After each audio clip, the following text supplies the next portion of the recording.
Olá, pessoal. Nessa aula nós vamos falar alguns conceitos iniciais do diabetes mellitus, depois falar um pouco sobre a história do diabetes e, por fim, da epidemiologia da doença. Então, alguns conceitos iniciais do diabetes. A gente precisa entender que o diabetes é um distúrbio crônico, é um importante e crescente problema de saúde pública mundial, em que a hiperglicemia é a sua principal característica, e a hiperglicemia ela se deve pelo comprometimento no metabolismo da glicose. A gente pode ter aí uma deficiência insulínica relativa, no caso de DM2, associado à resistência insulínica, que explica esse comprometimento, ou no DM1, em que a gente tem a deficiência insulínica absoluta. O grande problema do diabetes é que a hiperglicemia ela pode cursar com complicações agudas ou crônicas. A história do diabetes. O diabetes ele tem uma história muito antiga, diferente da endocrinologia moderna, que começou por volta aí de 1950, tá? Com as dosagens hormonais. Vejam que o diabetes ele já tem sua primeira descrição conhecida por volta aí de 1550 anos antes de Cristo, no papiro de Ebers, onde se falava da poliúria. Posteriormente, em 150 depois de Cristo, devido a essa característica da poliúria, se acreditava que o diabetes era atribuído aí a uma doença renal e o termo diabetes foi empregado para caracterizar essa poliúria. Tá? Diabetes vem do grego que quer dizer sifão. Sifão é aquele cano que fica embaixo da pia. Né? Geralmente a gente abre a torneira, a água cai no ralo e ela vai direto para o sifão e vai embora. Então, o sifão é um local que passa muito líquido e ele passa rapidamente e vai embora. Então, isso era uma referência aos pacientes que tinham diabetes, porque eles bebiam muita água e urinavam muito, trazendo essa ideia de que a água passava diretamente por eles. Então, o termo diabetes, ele justamente denota essa característica aí de poliúria.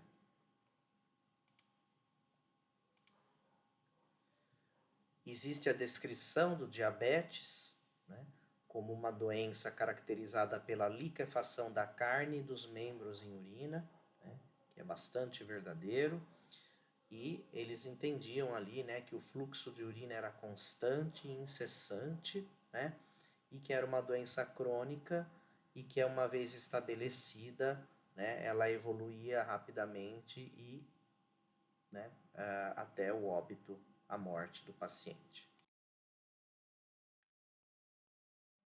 Por volta do século V e VI, começou-se a observar que alguns insetos eram atraídos pela urina, então principalmente formigas, e aí trouxe uma noção de que talvez tivesse açúcar, porque a gente sabe que esses insetos são atraídos por alimentos doces.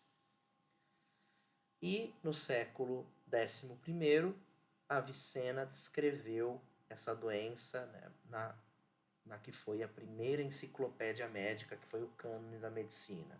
Então, uma enciclopédia aí de 14 volumes em que o diabetes era uma das doenças aí descritas. Avicena, também conhecido como Ibn Sina, foi muito conhecido naquela época no Oriente Médio por conta dos avanços de medicina atribuídos aí na época a ele. Temos ainda também, durante a Idade Média, o uso da Galega officinalis, o chá da Galega officinalis, vocês vejam a erva aí do ladinho, tinha propriedades aí que ajudavam a controlar o diabetes, porém também tinha muitos efeitos tóxicos. Então, mas era o único, digamos assim, medicamento disponível na época para tratar o diabetes. A importância da Galega officinalis é que posteriormente foi isolada a galegina e a partir da galegina deu-se origem às biguanidas e aí entre elas nós estamos falando aí da metformina que é usada até hoje. No século XVII, Thomas Willis experimentou a urina de um paciente. Ele bebeu e conseguiu identificar que tinha um sabor doce, doce como mel.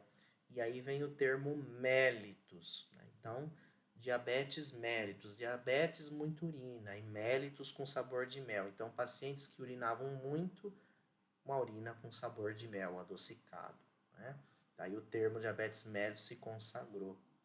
E aí no século XVIII também foi introduzido um outro termo que é o diabetes insípidos, que é uma outra doença endócrina bastante rara e que está envolvida aí com a deficiência da vasopressina, do hormônio antidiurético, e aí o indivíduo apresenta grande volume urinário, mas ele não elimina o açúcar na urina, não é uma diurese osmótica por açúcar. E aí o termo insípidos quer dizer sem sabor. Provavelmente alguém experimentou a urina e identificou que ela não era doce, e aí atribuiu esse termo insípidos. Tornando essa descoberta um pouco mais científica, né, porque até então a gente tinha o relato aí do sabor doce na urina, aí Matthew Dobson foi mais científico e ele evaporou a urina e mostrou a formação de cristais de urina no frasco, né, e aí comprovando aí de uma maneira definitiva que havia açúcar na urina desses indivíduos. Em 1778, primeira necrópsia publicada de um paciente diabético e que, por coincidência, ele tinha uma atrofia do pâncreas, né? Talvez aí já trazendo uma pista, né, de que talvez o diabetes não fosse uma doença do rim, sim do pâncreas, mas ainda naquela época não se tinha muita noção disso.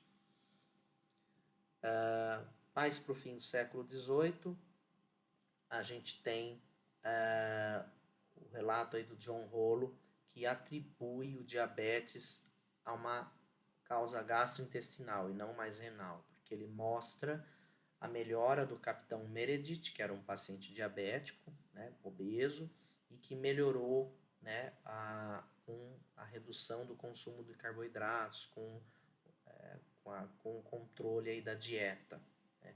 Então aí já começa a se evoluir no entendimento do diabetes, aí começa a se criar essa noção de que talvez não seja o rim o principal mecanismo envolvido aí no diabetes.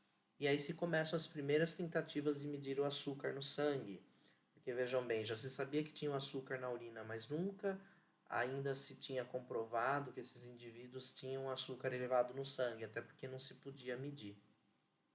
E aí foi só no século XIX, em 1815, que Chevreul conseguiu medir, né, o açúcar, né, no sangue, e aí se começou a identificar que esses indivíduos tinham realmente a hiperglicemia. Uma outra descoberta importante aí é a categorização dos alimentos em proteína, carboidrato e gordura. É importante para o entendimento do diabetes. Então, até então não se tinha essa noção, né, do que era um carboidrato, do que era uma proteína, uma gordura.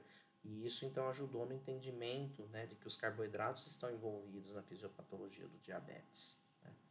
Começou-se a se entender também um pouquinho melhor o metabolismo glicêmico, né, visto que Claude Bernard identificou o glicogênio no fígado, né, e identificou que o sistema nervoso central, através de estímulo do centro bulbar, era capaz de induzir a glicosúria, né. E, na mesma época, Lancerot e Bouchardart começaram a perceber a existência de dois tipos de diabetes. O diabetes magre, que é o diabetes tipo 1, que a gente conhece hoje, e o diabetes gras, que é o diabetes do gordo, o diabetes tipo 2.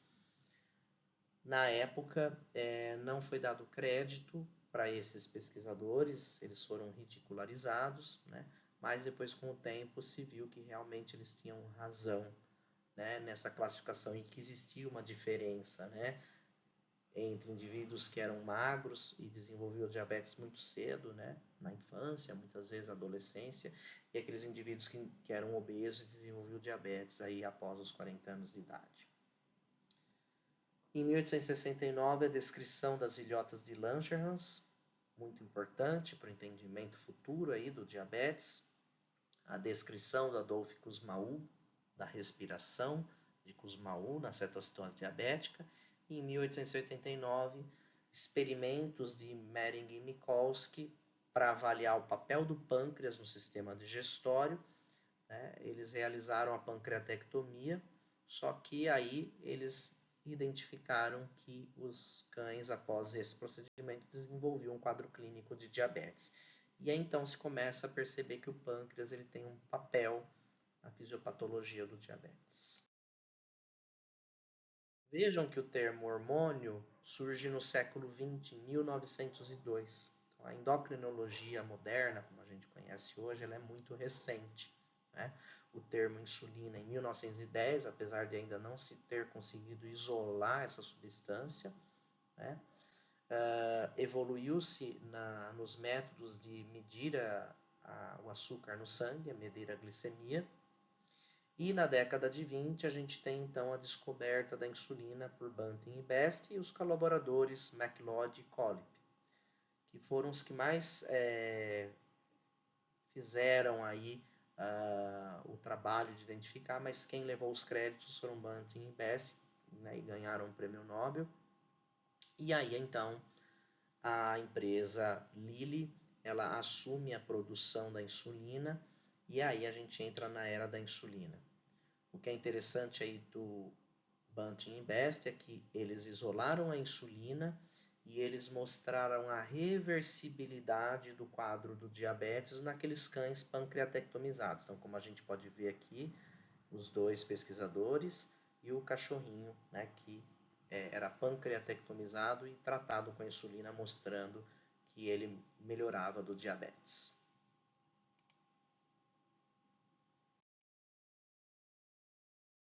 E aí, então, a gente entra na era da insulina. A gente tem aí a definição do que é uma unidade de insulina, que a gente usa até hoje, né? Uma unidade corresponde a 0,125 miligramas. E em 1934, Joslin, que está aqui representado, ele publica The Menace of Diabetic Gangrena.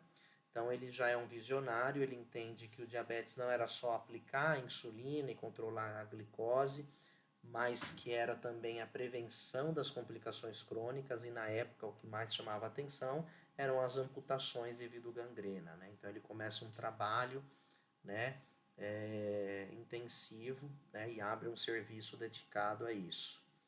E a gente tem aí também um outro nome de destaque, que é Priscilla White, que foi a pioneira no tratamento de diabetes durante a gravidez, visto que até então não se tinha nenhum tratamento, e agora, né, as mulheres que eram diabéticas, principalmente aquelas com diabetes tipo 1 e que morriam precocemente, agora elas sobreviviam e eram capazes aí de casar e ter filhos, e aí um novo desafio se apresentou, né, e ela então foi uma das pioneiras. O que acontece naquela época é que se usava insulina isolada do porco ou do boi, né? E era uma insulina de efeito muito rápido, muito efêmero. Então, os indivíduos diabéticos tinham que fazer várias aplicações por dia. E lembrem-se também que naquela época a gente não tinha seringa descartável, eram seringas de vidro que tinham que ser fervidas, esterilizadas todas as vezes que você usava insulina. Se derrubasse no chão, ela quebrava. Então, era todo um transtorno para o paciente diabético que, apesar de ter um tratamento, né, tinha uma qualidade de vida muito ruim. Então, Hagedorn tomou frente para desenvolver a insulina NPH, na época insulina NPH de porco ou de boi, né, em que ele colocou essa insulina numa solução neutra, né, daí o N, adicionou protamina, daí o P, né, e fabricada descoberta, desenvolvida pelo Hagedorn, daí a sigla NPH, tá? Então, significando insulina desenvolvida pelo Hagedorn, que era protaminada em pH neutro. Lembrem-se na época, como eu disse, que era insulina de boi ou de porco. Hoje a gente ainda tem a insulina NPH, mas agora é a insulina NPH humana, né? Então ela existe até hoje, mas agora a gente tem, né, uma forma mais purificada aí da insulina, digamos assim. E conforme a insulina foi evoluindo, nós também tivemos o aparecimento de outros medicamentos, né? Então, sulfonilureias surgiram em 1944, na época desenvolvidas como antibiótico, que não funcionou, mas mostraram efeito hipoglicemiante. E assim nascem as sulfonilureias.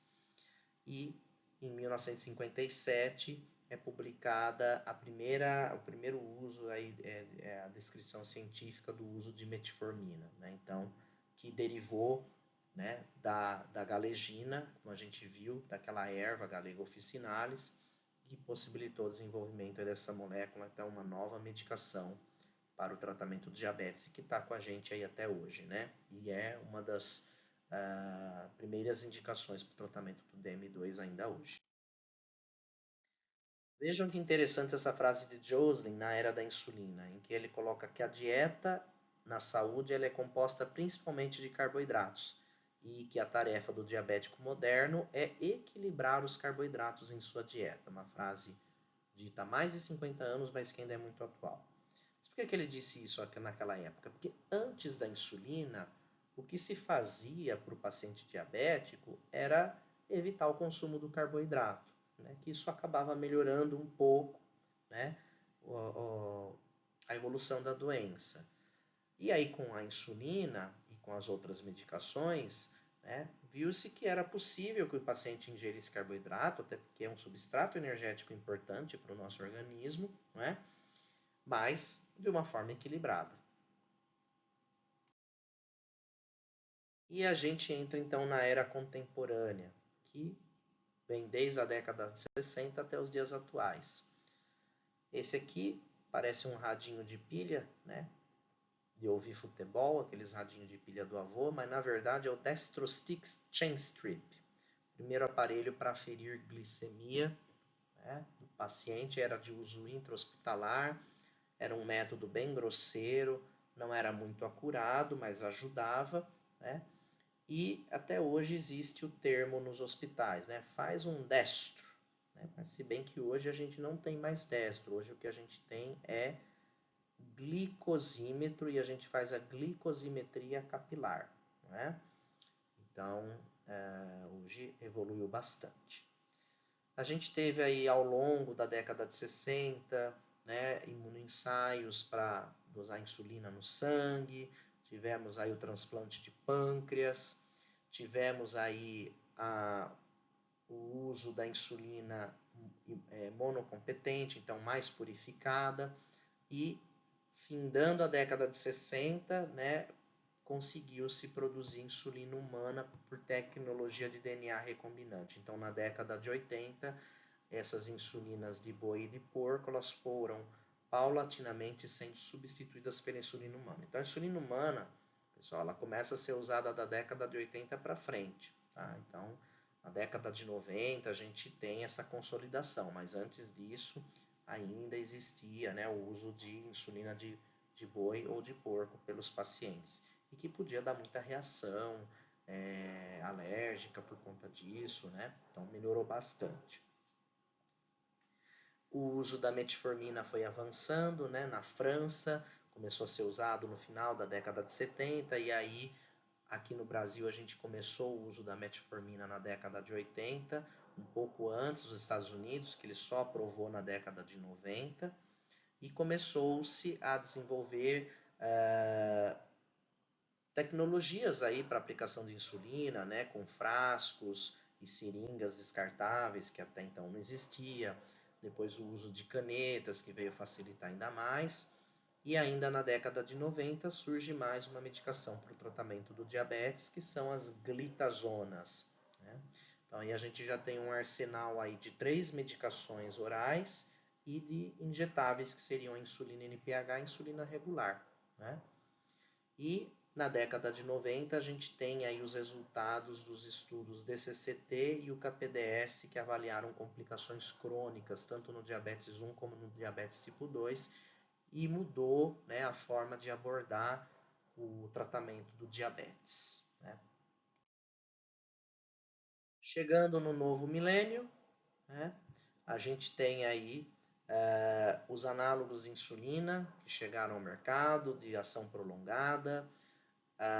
Chegaram aí os inibidores do DPP-4, as gliptinas, tivemos aí a chegada dos análogos do GLP-1, 2014, é bem mais recente, os inibidores do SGLT2, que hoje tem um papel importante não só no controle do diabetes, mas na prevenção da doença renal diabética, no manejo da insuficiência cardíaca, particularmente insuficiência cardíaca de fração de ejeção preservada, e mais recentemente o surgimento dos agonistas dual e agonista triplo, né, que atuam em GIP, GLP-1 e no receptor de glucagon aí, e que tem aí um grande potencial no tratamento do diabetes e também da obesidade. Como alternativa, a gente sempre teve as cirurgias para tratamento do diabetes, porque particularmente no tipo 2, porque elas levam à redução de peso. Então a gente tem aí cirurgia restritiva, mais utilizada é o sleeve, né, ou gastrectomia vertical, e a gente tem a desabsortiva, mais utilizada que é o Y de Hooks, bypass gástrico em Y de Hooks, tá? Então, pelo papel aí de redução de peso, elas têm uma importância aí no controle do diabetes. Podem ser utilizadas como alternativa terapêutica em alguns casos. E a cirurgia hormônio-incretínica ou cirurgia metabólica, que combina a gastrectomia vertical com o Y de Hooks. E aí você tem não só uma mudança no trato gastrointestinal, mas você também tem uma mudança do perfil hormonal de grelina e de incretinas e que atuam numa melhora significativa do DM2, por isso ela é chamada de cirurgia metabólica. Bem, agora falando um pouquinho da epidemiologia do diabetes mellitus, vamos entender um pouquinho como que está essa doença, do ponto de vista aí, né, de prevalência.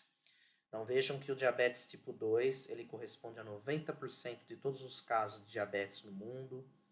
Segundo dados da International Diabetes Federation de 2021, nós temos uma projeção de uma estimativa aí de 537 milhões de diabéticos no mundo, com uma projeção de aumento para 643 milhões em 2030 e para 783 milhões em 2045. Infelizmente, esses dados eles sempre vêm piorando. A IDF ela publica o seu Atlas de 2 em 2 anos, né? Então nós estamos para ir para ter a nova publicação em 2023 e a gente vê que só piora. E o que é o grande problema é que grande parte desses indivíduos eles não têm diagnóstico. Estima-se aí que chegue até 50%, né, desses indivíduos aí que ela estima que são diabéticos e que não sabem que são diabéticos. Portanto, não tem diagnóstico e, portanto, não estão tratando, né?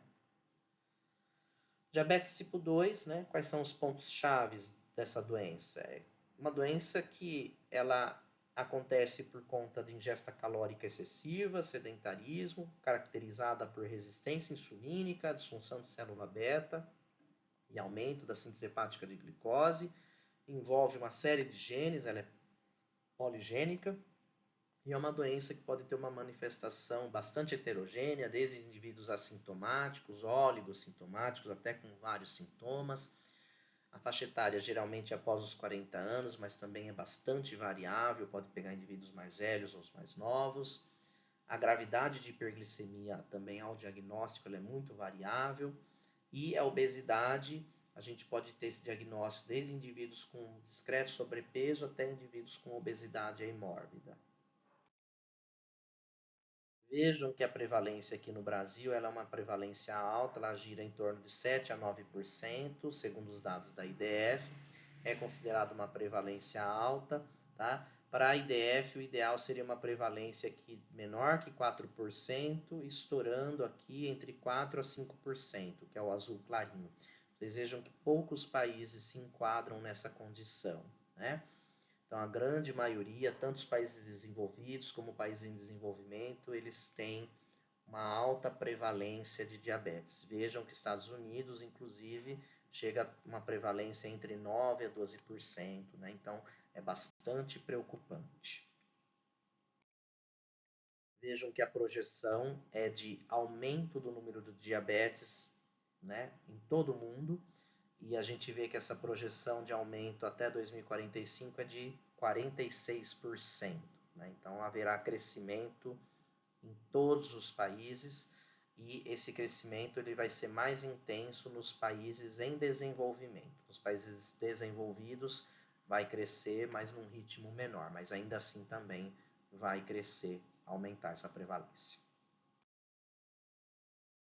E por que será, né, que aumenta tanto o diabetes e as projeções são tão sombrias? Primeiro porque nesse gráfico que foi publicado num estudo da Diabetes Care em 2004, fica bem claro que após os 40 anos, a prevalência de diabetes ela sobe consideravelmente, né? Então, o envelhecimento populacional é uma explicação bastante plausível para a gente entender por que, que o diabetes ele vem aumentando bastante, né? Mas não é só isso. Nós temos também aqui o crescimento populacional, então quanto maior o número de indivíduos no mundo, maior o número de indivíduos aí suscetíveis a ficarem doentes, a urbanização, então a tecnologia, as facilidades, o conforto, contribuindo para que a gente seja menos ativo fisicamente, e aí também contribuindo aí para o aumento da obesidade, concomitante a isso o sedentarismo muito prevalente, e também, né, os próprios indivíduos diabéticos, né, por terem aí uma melhoria, né, nas tecnologias de tratamento, nas medicações, também tem conseguido viver mais e melhor, então também explicando um pouquinho o aumento dessa prevalência, né? No Brasil, como vocês viram, a prevalência gira em torno de 7%, então essa é a média nacional. Aqui a gente vê a média das principais capitais brasileiras, né? E a gente vê que a prevalência do diabetes, né, a média nacional em torno de 7,6%, mas quando a gente estratifica por faixa etária, a gente vê que quanto mais velha é a população, né, os indivíduos aí mais velhos têm uma prevalência maior. Então, mostrando realmente que conforme a população vai envelhecendo, essa prevalência aumenta. Aqui em Ribeirão Preto, dados de um estudo aí de 2010 mostram que a gente chega a ter uma prevalência aqui na cidade de Ribeirão Preto de 15%, então o dobro da média nacional, bastante preocupante, né? E aí vamos entender então um pouquinho, aqui a gente tem um estudo que foi realizado em 2003, que mostra um pouquinho do perfil dos pacientes aqui de Ribeirão Preto. Então, o que foi observado nesse estudo? Foi observado que a prevalência de diabetes ela está fortemente relacionada ao IMC. Então vejam que 9% dos indivíduos não obesos eram diabéticos contra 23% dos indivíduos obesos, né? E a gente também vê uma relação semelhante quando a gente fala de pré-diabetes. Então, realmente a prevalência do diabetes, de pré-diabetes, aumenta quanto maior o IMC. A relação da prevalência do diabetes com a etnia, né? Então, quando a gente fala de brancos aqui, não brancos, uma pequena diferença, mas é interessante observar que a prevalência de pré-diabetes ela foi bem maior nos indivíduos considerados brancos em relação àqueles não brancos, né? Então, uma relação aí de maior risco de diabetes na etnia branca. Por outro lado, a relação do diabetes e escolaridade. Indivíduos com escolaridade mais baixa, apenas o fundamental, têm o dobro da prevalência do diabetes em relação àqueles que têm uma escolaridade maior. E isso se assemelha quando a gente está falando do pré-diabetes. Então, o nível de escolaridade ele tem uma relação inversa com a prevalência do diabetes. De forma que a gente tem maior prevalência de diabetes em indivíduos com baixa escolaridade, e isso também torna-se um dificultador quando a gente pensa em estratégias para combater o diabetes, porque a gente vai lidar com um público que tem uma escolaridade menor e uma dificuldade de entendimento menor também. Muito interessante que nesse estudo, né, de todos os pacientes diabéticos que eles avaliaram, 25% foi descoberto durante o estudo. Então, para vocês verem que existe uma parcela da população que é diabética e não tem o diagnóstico, né? Nesse caso aqui foi 25%. E o que se percebeu que a grande maioria dos pacientes diabéticos na ocasião estavam em uso de medicações orais, 65%. A gente tem uma pequena parcela aqui de 19% apenas com dieta, não é um tratamento adequado. O diabético ele tem que fazer não só o tratamento não farmacológico, que inclui a dieta, mas também o tratamento farmacológico. Então está inadequadamente tratado, né, só com dieta. E a gente tem aqui uma prevalência de 13%, né, somando os indivíduos em uso de insulina ou insulina e antidiabéticos orais. Né, e 4% sem tratamento nenhum. Então, de mensagens que a gente pode levar para casa dessa aula é que o diabetes é um grande problema de saúde pública, tem uma alta prevalência e tende a aumentar nos próximos anos, próximas décadas. Tem custos elevados para a sociedade, para o indivíduo, né, e para o sistema de saúde, e traz aí uma grande morbimortalidade por conta aí das complicações, principalmente as complicações cardiovasculares, como nós vamos ver mais adiante nas próximas aulas. E ficam algumas referências de sugestão para vocês se aprofundarem no assunto, e nos vemos então na próxima aula.